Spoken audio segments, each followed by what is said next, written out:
के करियांगा ना जा मिरिया तो फारी के ला थरी गईल हो ललना के कार्य बहुआ गर्भ से तमन मने हासेली हो।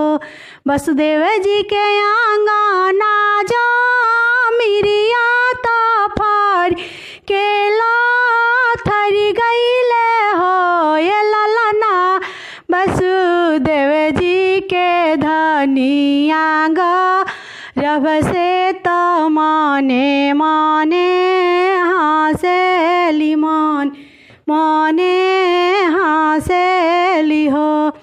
एक राति गईले पार राति आवरूपा छिल राति हो ये ललना जमी गईलन कृष्ण कांधैया जेलिया में उठे सोहर कर गरवा में उठे सोहर हो।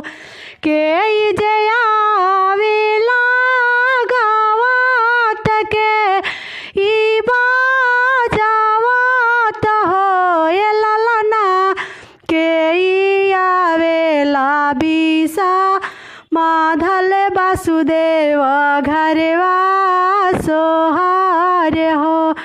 सासु जया आवेली गावत ननदबा जावत हो ये ललना गोतिनी आवेली बिसा माधल गोतिनिया घरवा सोहर गोतियावा घरवा सोहर हो ये ललना गोतिनी आवेली माधा मातल वसुदेव घरवा सोहर हो।